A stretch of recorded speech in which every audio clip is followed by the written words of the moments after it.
नमस्कार, स्वागत है आपका विकास चाजिम शो में। आज हम राजस्थान राज्य राजनीति का एक बहुत अहम, बहुत ज़रूरी विषय समझने वाले हैं। विषय है राजस्थान राज्य मानवाधिकार आयोग। ये वो संस्था है जो हमारे राज्य में हम सबके मतलब हर नागरिक के मानवाधिकारों की रक्षा के लिए है। मानवाधिकार यानी इंसान होने के नाते जो हमारे बुनियादी अधिकार हैं। आज हम गहराई में जाकर समझेंगे कि ये आयोग बना कैसे, कौन लोग इसमें काम करते हैं, इनके पास क्या ताकत है और असल में ये करते क्या हैं। जी बिल्कुल। और ये समझना बहुत जरूरी है क्योंकि ये हमारे रोजमर्रा के जीवन से जुड़े अधिकार हैं। इस आयोग की जो नींव है वो केंद्र सरकार के कानून पर आधारित है, मानवाधिकार संरक्षण अधिनियम 1993। तो सबसे पहली बात, ये एक सांविधिक निकाय है। सांविधिक निकाय मतलब ये कानून के द्वारा बनाया गया है, कोई सरकारी विभाग जैसा नहीं। हाँ बिल्कुल, इसे संसद के कानून से स्थापित किया गया है। और दूसरी खास बात, ये स्वायत्त निकाय है, ऑटोनॉमस बॉडी।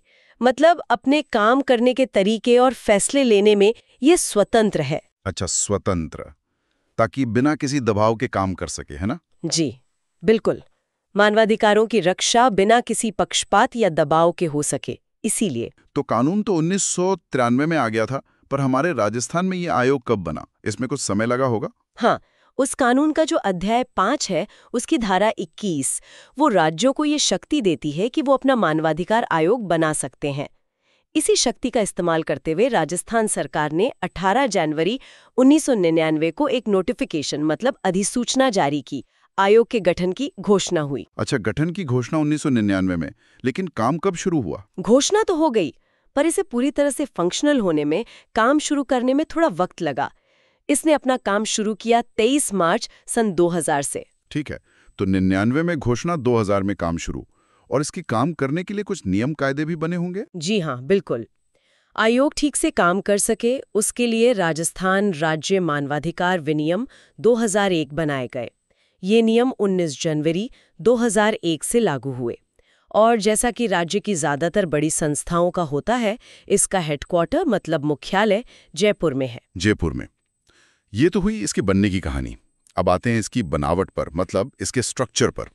इसमें कौन कौन होते हैं? क्या शुरू से ऐसे ही थे या कुछ बदलाव हुआ है? हाँ, इसमें बदलाव हुआ है। जब ये 1999 में बना था, तब इसमें एक अध्यक्ष होते थे और 4 सदस्य, कुल 5 लोग। एक अध्यक्ष और 4 सदस्य, ठीक है। लेकिन फिर सन 2006 में केंद्र सरकार ने मूल कानून में मतलब मानवाधिकार संरक्षण अधिनियम में एक संशोधन किया। उस संशोधन के बाद राज्यों के आयोगों में सदस्यों की संख्या कम कर दी गई। अच्छा, कम कर दी, तो अब कितने होते हैं? अब राजस्थान राज्य मानवाधिकार आयोग में एक अध्यक्ष और 2 सदस्य होते हैं, यानी कुल मिलाकर 3 मुख्य पदाधिकारी। एक अध्यक्ष और 2 सदस्य। पहले 5 थे, अब 3। ठीक है, ये तो हो गए मुख्य लोग। इनके नीचे पूरे ढांचे में और कौन-कौन महत्वपूर्ण है? अगर हम पूरी संरचना देखें तो सबसे ऊपर अध्यक्ष, फिर 2 सदस्य। इनके नीचे डे टू डे का काम संभालने के लिए, एडमिनिस्ट्रेशन के लिए एक सचिव यानी सेक्रेटरी होते हैं। ये राज्य सरकार में सचिव स्तर के अधिकारी होते हैं। अच्छा, सीनियर आईएएस ऑफिसर होते होंगे। जी।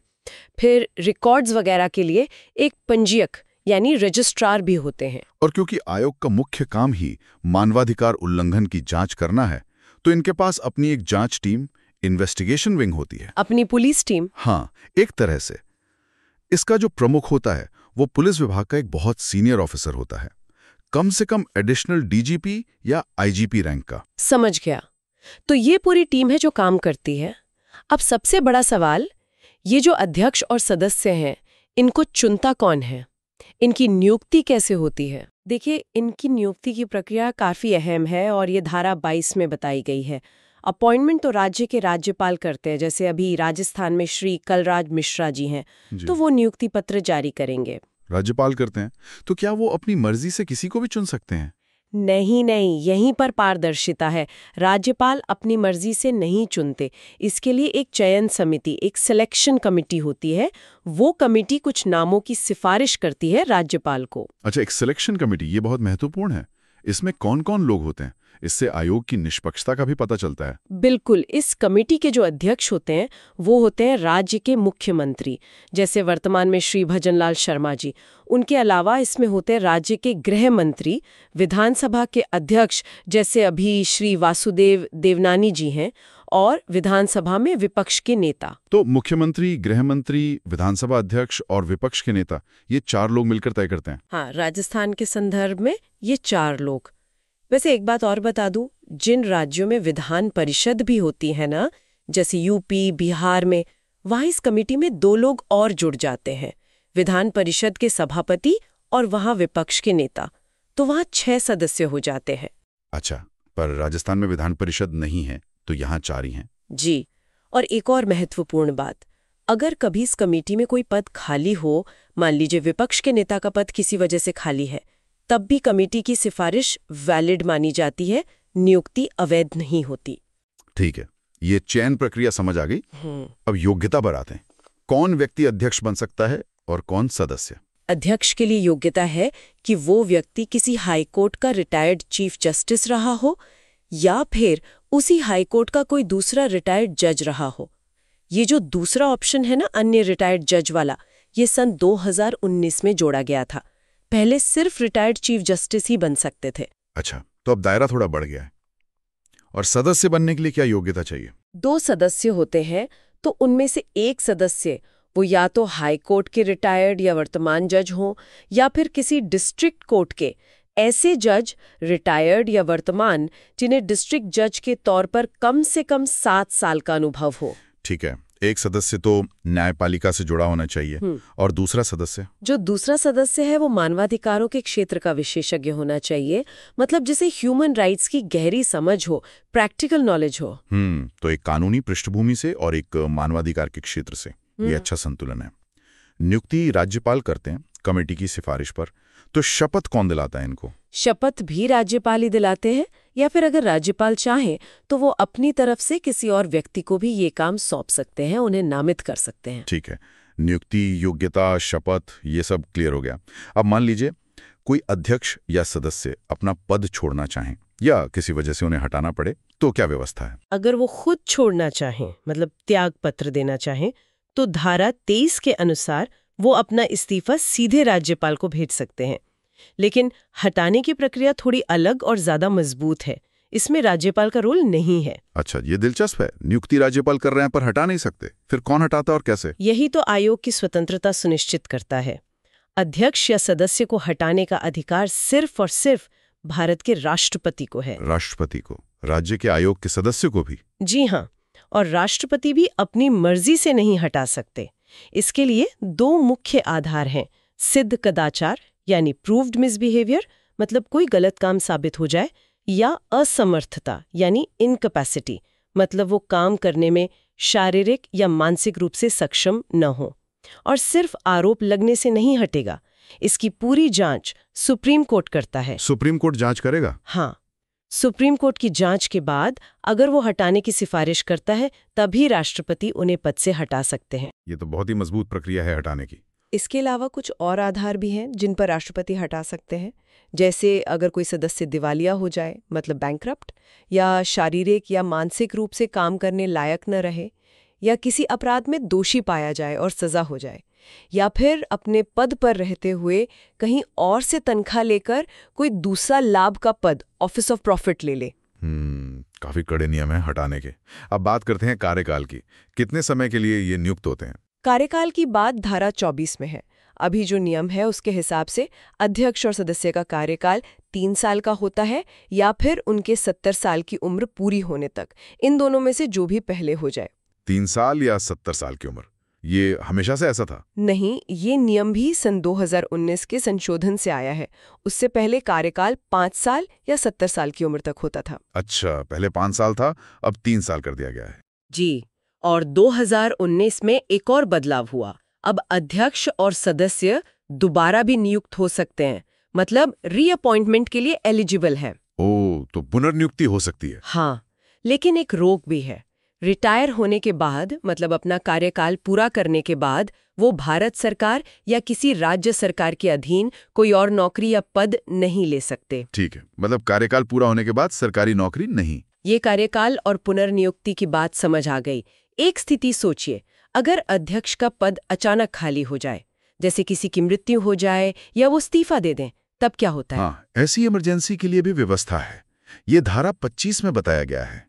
अगर अध्यक्ष का पद खाली होता है तो राज्यपाल जो मौजूदा सदस्य हैं आयोग में, उन्हीं में से किसी एक को कार्यवाहक अध्यक्ष यानी एक्टिंग चेयरपर्सन नियुक्त कर सकते हैं। वो तब तक काम संभालते हैं जब तक नए अध्यक्ष की नियुक्ति नहीं हो जाती। ठीक है, मतलब काम रुकता नहीं है। अब आते हैं इनकी सेवा शर्तों पर। सैलरी, भत्ते वगैरह, ये कौन तय करता है? इनकी सेवा शर्तें, मतलब सर्विस कंडीशंस, धारा 26 के अनुसार राज्य सरकार तय करती है। लेकिन इसमें एक बहुत जरूरी बात है, एक सुरक्षा दी गई है इनको।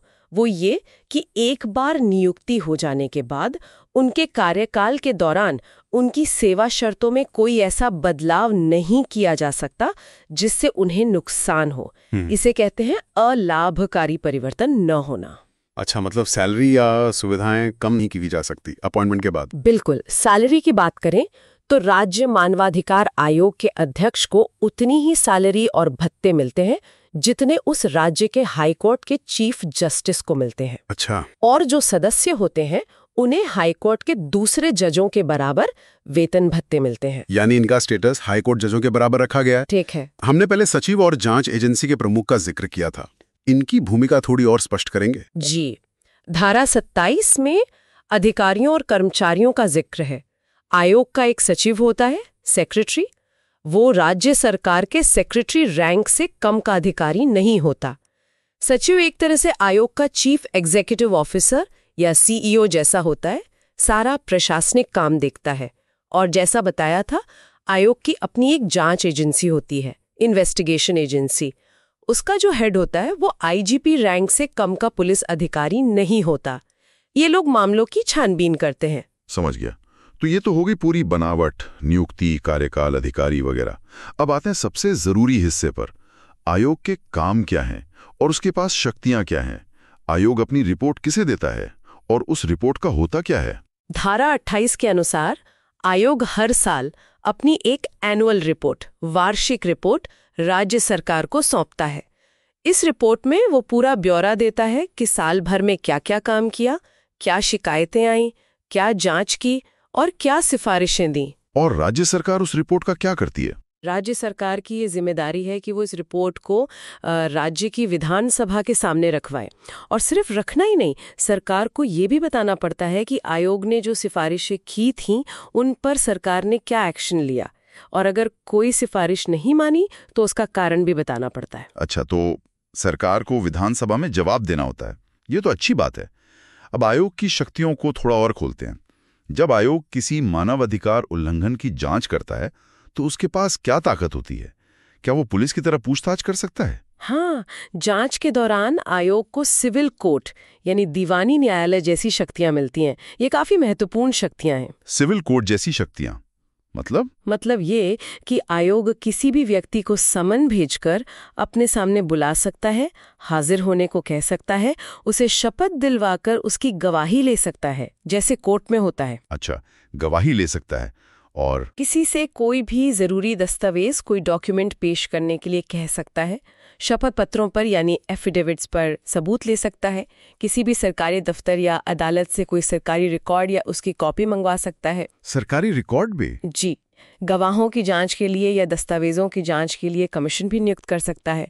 जरूरत पड़ने पर किसी बिल्डिंग की तलाशी लेने के लिए अपने अधिकारी को भेज सकता है, वारंट जारी कर सकता है, और जांच के लिए केंद्र या राज्य सरकार की किसी भी जांच एजेंसी जैसे पुलिस या सीबीआई अगर जरूरत हो तो की मदद ले सकता है। बस उस एजेंसी की सहमति चाहिए होती है। बाप रे, ये तो सच में एक कोर्ट जैसी ही शक्तियां हैं जांच के मामले में तो। लेकिन फिर एक बात जो अक्सर सुनने में आती है कि आयोग दंतहीन बाघ है, टूथलेस टाइगर। मतलब शक्तियां तो बहुत हैं पर वो काट नहीं सकता, सजा नहीं दे सकता। इसमें कितनी सच्चाई है? देखिए, ये बात काफी हद तक सही है और यही आयोग की एक बड़ी सीमा भी है, एक लिमिटेशन है। आयोग खुद किसी को सजा नहीं दे सकता, न ही वो किसी पीड़ित को मुआवजा देने के लिए सीधे किसी को मजबूर कर सकता है। तो फिर वो करता क्या है जांच के बाद? आयोग केवल सिफारिशें कर सकता है, रिकमेंडेशंस दे सकता है। जैसे वो राज्य सरकार से सिफारिश कर सकता है कि भाई ये अधिकारी दोषी है, इस पर मुकदमा चलाओ या डिपार्टमेंटल एक्शन लो। या वो सरकार से कह सकता है कि पीड़ित व्यक्ति को फौरी तौर पर कुछ अंतरिम राहत, इंटरिम रिलीफ यानी मुआवजा या मदद दी जाए। और अगर सरकार ये सिफारिशें ना माने तो? अगर सरकार सिफारिशें नहीं मानती तो आयोग सीधे तौर पर कुछ नहीं कर सकता। वो बस अपनी सालाना रिपोर्ट में इसका जिक्र कर सकता है कि हमने ये सिफारिश की थी पर सरकार ने नहीं मानी। या फिर वो उस मामले तो हाई कोर्ट या सुप्रीम कोर्ट में ले जा सकता है कि आप सरकार को निर्देश दें। इसीलिए क्योंकि सजा देने या अपने आदेश मनवाने की सीधी शक्ति नहीं है, इसे दंतहीन बाघ या कागजी शेर कह दिया जाता है। तो शक्तियां जांच करने और सिफारिश करने तक सीमित है। सजा दिलवाने के लिए उसे सरकार या कोर्ट पर निर्भर रहना पड़ता है। ये एक बहुत महत्वपूर्ण बात है समझने के लिए। चलिए अब आयोग के मुख्य कामों की लिस्ट बनाते हैं। ये करता क्या क्या है? आपने जांच का तो बताया। हाँ, जांच करना तो मुख्य काम है ही। मोटे तौर पर आयोग के काम ये हैं। पहला, मानवाधिकार उल्लंघन की शिकायतों की जांच करना। ये शिकायत कोई व्यक्ति भी कर सकता है या आयोग खुद भी किसी खबर वगैरह को देखकर जांच शुरू कर सकता है, जिसे सुओ मोटो कहते हैं। ये जांच सरकारी अधिकारी या कर्मचारी द्वारा किए गए उल्लंघन की होती है या अगर उन्होंने उल्लंघन रोकने में लापरवाही बरती हो उसकी होती है। ठीक है, जांच करना। और दूसरा, अगर मानवाधिकार से जुड़ा कोई मामला पहले से किसी कोर्ट में चल रहा है तो आयोग कोर्ट की इजाजत लेकर उस मामले में हस्तक्षेप कर सकता है, अपनी बात रख सकता है। अच्छा, कोर्ट केस में भी दखल दे सकता है। तीसरा, राज्य सरकार के अधीन जो जेलें हैं या दूसरे सुधार गृह हैं जैसे बाल सुधार गृह वगैरह, वहां का दौरा करना, देखना कि वहां कैदियों या रहने वालों के हालात कैसे हैं, उनके मानवाधिकारों का हनन तो नहीं हो रहा, और फिर सुधार के लिए सिफारिशें देना। जेलों का निरीक्षण भी करते हैं, ये जरूरी काम है। चौथा, हमारे संविधान में और दूसरे कानूनों में मानवाधिकारों की सुरक्षा के लिए जो भी प्रावधान है उनकी समीक्षा करना और सरकार को सुझाव देना कि इन्हें और बेहतर और प्रभावी कैसे बनाया जा सकता है। कानूनों की समीक्षा और सुझाव। पांचवा, मानवाधिकारों के इस्तेमाल में जो बाधाएं आती हैं जैसे कि आतंकवाद, इसका अध्ययन करना कि आतंकवाद से मानवाधिकारों पर क्या असर पड़ता है और इससे निपटने के लिए क्या उपाय हो सकते हैं। आतंकवाद जैसे मुद्दों पर भी। छठा, मानवाधिकारों के क्षेत्र में रिसर्च को, अनुसंधान को बढ़ावा देना। सातवां, समाज में लोगों के बीच मानवाधिकारों के बारे में जागरूकता फैलाना, लिटरेसी बढ़ाना, लोगों को उनके अधिकारों के बारे में बताना। जागरूकता फैलाना, हाँ, ये भी बहुत जरूरी है। आठवां, जो गैर सरकारी संगठन जो NGOs हैं मानवाधिकारों के लिए काम कर रहे हैं उनको प्रोत्साहन देना, उनके काम में मदद करना। और नौवां, वो सारे काम करना जो मानवाधिकारों को बढ़ाने के लिए, उनके संवर्धन के लिए जरूरी समझे जाए। कामों की लिस्ट तो काफी लंबी और महत्वपूर्ण है। जांच से लेकर जागरूकता तक सब कुछ शामिल है। अब अगर किसी आम नागरिक को, किसी व्यक्ति को आयोग में शिकायत करनी हो तो वो कैसे कर सकता है? क्या इसका कोई खर्चा आता है? कोई फीस लगती है? शिकायत करना बहुत आसान बनाया गया है और सबसे अच्छी बात है कि इसके लिए कोई फीस नहीं लगती। ये बिल्कुल मुफ्त है। अच्छा, मुफ्त है? तो कैसे करें शिकायत? कोई भी व्यक्ति खुद आयोग के दफ्तर जाकर शिकायत दे सकता है या फिर डाक से भेज सकता है, फैक्स कर सकता है, ईमेल से भी भेज सकता है। शिकायत आप हिंदी में, अंग्रेजी में या संविधान की 8वीं अनुसूची में जो भाषाएं हैं उनमें से किसी में भी दे सकते हैं। और जैसा मैंने पहले कहा, आयोग अखबारों में छपी खबरों या टीवी रिपोर्ट्स पर भी खुद ही संज्ञान लेकर जांच शुरू कर सकता है। ठीक है, लेकिन क्या हर तरह की शिकायत आयोग सुनता है या कुछ मामलों में मना भी कर देता है? हाँ, कुछ ऐसी परिस्थितियां हैं जब आयोग आमतौर पर शिकायतें स्वीकार नहीं करता। इनको समझना जरूरी है। मोटे तौर पर 11 ऐसी बातें बताई गई हैं, जैसे अगर शिकायत घटना के 1 साल बीत जाने के बाद की गई हो, बहुत पुरानी शिकायतें नहीं ली जाती। 1 साल की समय सीमा, ठीक है। अगर शिकायत अस्पष्ट हो, मतलब साफ साफ ना बताया गया हो कि हुआ क्या, या बिना नाम पते के भेजी गई हो, या सिर्फ किसी को तंग करने की नीयत से की गई हो। अगर मामला सिविल विवाद का हो, जैसे जमीन जायदाद का झगड़ा या पति पत्नी का विवाद, जिसमें सीधे मानवाधिकार उल्लंघन ना दिखता हो। सर्विस मैटर्स यानी नौकरी से जुड़े मामले। हाँ, सेवा मामले भी आमतौर पर आयोग नहीं सुनता जब तक कि उसमें मानवाधिकार उल्लंघन का कोई स्पष्ट पहलू न जुड़ा हो। अगर शिकायत किसी लोक सेवक के खिलाफ ना हो, मतलब किसी प्राइवेट व्यक्ति के खिलाफ हो, आयोग मूल रूप से सरकारी तंत्र द्वारा किए गए उल्लंघन देखता है। अगर मामला किसी कोर्ट में पहले से पेंडिंग हो, मतलब विचाराधीन हो, या अगर मामला किसी कोर्ट के फैसले से जुड़ा हो, आयोग कोर्ट के फैसलों पर अपील सुनने वाली जगह नहीं है। या फिर शिकायत ऐसी हो जो आयोग के दायरे से ही बाहर की हो। तो काफी सारे फिल्टर्स हैं। शिकायत करने से पहले ये देख लेना चाहिए कि मामला इन कैटेगरीज में तो नहीं आता है। अच्छा, मान लीजिए शिकायत दर्ज हो गई, फिर आयोग क्या करता है? प्रक्रिया क्या है? शिकायत मिलने पर सबसे पहले उसे रजिस्टर किया जाता है, एक तरह से डायरी नंबर मिलता है। फिर उस शिकायत को आयोग के सदस्य या अध्यक्ष के सामने रखा जाता है। वो तय करते हैं कि मामला आगे बढ़ाने लायक है या नहीं। अगर पहली नज़र में लगता है कि मामला बनता है, तो फिर संबंधित सरकारी विभाग या अधिकारी को नोटिस भेजा जाता है और उनसे रिपोर्ट मांगी जाती है कि इस मामले में आपका क्या कहना है। जिसके खिलाफ शिकायत है उसे भी सुना जाता होगा। हाँ, बिल्कुल। प्राकृतिक न्याय का सिद्धांत है कि जिसकी आप जांच कर रहे हैं उसे अपना पक्ष रखने का मौका जरूर मिलना चाहिए, तो उन्हें भी सुनवाई का अवसर दिया जाता है। पूरी जांच होने के बाद, जैसा हमने पहले बात की थी, आयोग अपनी सिफारिशें तैयार करता है। ये सिफारिशें हो सकती हैं कि सरकार दोषी पर मुकदमा चलाए, या विभागीय कार्रवाई करे, या पीड़ित को अंतरिम राहत दिलवाई जाए, या जरूरत पड़ने पर हाईकोर्ट या सुप्रीम कोर्ट से निर्देश जारी करने का अनुरोध किया जाए। ये पूरी प्रक्रिया हो गई। अब कुछ रोचक बातें और राजस्थान आयोग से जुड़े कुछ महत्वपूर्ण नाम जानते हैं। अध्यक्षों में कौन कौन खास रहे हैं, कुछ दिलचस्प बातें उनके बारे में। जी बिल्कुल। सबसे पहला नाम तो आता है न्यायमूर्ति कांता कुमारी भटनागर जी का। वो आयोग की पहली अध्यक्ष थीं और अब तक की एकमात्र महिला अध्यक्ष भी। पहली और एकमात्र महिला अध्यक्ष जी। और उनका कार्यकाल सबसे छोटा रहा, और उनकी एक और उपलब्धि है, वो राजस्थान हाईकोर्ट की पहली महिला जज थीं और बाद में मद्रास हाईकोर्ट की पहली महिला चीफ जस्टिस भी बनी। वाह, ये तो बहुत बड़ी बात है। और कौन? फिर है न्यायमूर्ति एस सगीर अहमद।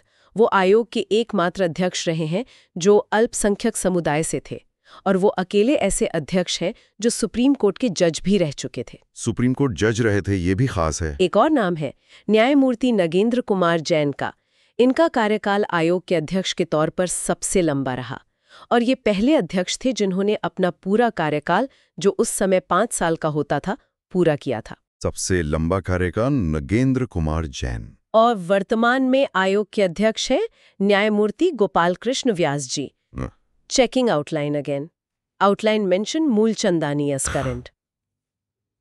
मेरा मतलब है वर्तमान अध्यक्ष न्यायमूर्ति गंगाराम मूलचंदानी जी हैं।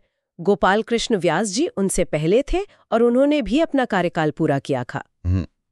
अच्छा, तो वर्तमान में न्यायमूर्ति गंगाराम मूलचंदानी, ठीक है। ये तो अध्यक्षों की बात हुई। सदस्यों में या आयोग से जुड़े कोई और रोचक तथ्य? सदस्यों में देखें तो सबसे लंबा कार्यकाल रहा श्री पुखराज सीखी का, और सबसे छोटा कार्यकाल रहा श्री नमो नारायण मीणा का। वो बाद में लोकसभा सांसद और केंद्र सरकार में मंत्री भी रहे। नमो नारायण मीणा जी? हाँ, वो मंत्री थे। एक और सदस्य थे श्री BL जोशी। वो सदस्य रहने के बाद उत्तर प्रदेश और दूसरे राज्यों के राज्यपाल भी बने। 2 सदस्य ऐसे भी रहे, श्री आलम शाह खान और श्री महेश चंद शर्मा, जिनका पद पर रहते हुए ही निधन हो गया था।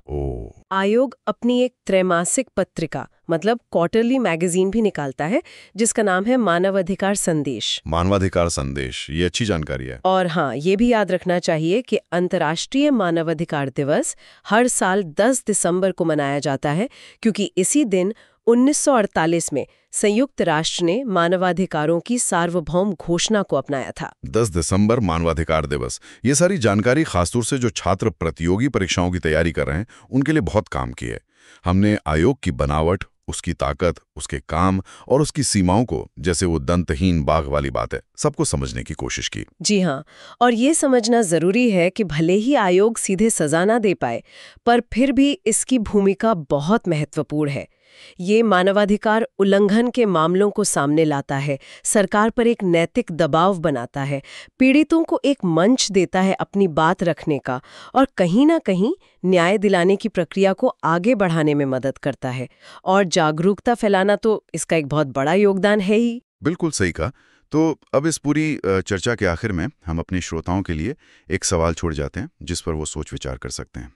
ये जानने के बाद कि आयोग की शक्तियां सीमित हैं, उसे दंतहीन बाघ भी कहा जाता है, तो आपको क्या लगता है, राजस्थान जैसे इतनी बड़े राज्यों में ज़मीनी हकीकत में आम लोगों के मानव अधिकारों की रक्षा करने में यह संस्था असल में कितनी असरदार है, कितनी प्रभावी है? और अगर इसे और ज़्यादा प्रभावी बनाना हो तो क्या कदम उठाए जा सकते हैं? इस पर ज़रूर सोचिएगा। यदि आपको ये व्याख्या पसंद आई हो तो हमारे YouTube चैनल विकास जाजिम शो को सब्सक्राइब करें, इस ऑडियो को अपने दोस्तों के साथ शेयर करें और अगर पसंद आया हो तो लाइक ज़रूर करें। अपने सुझाव और विचार कमेंट बॉक्स में अवश्य लिखें। धन्यवाद।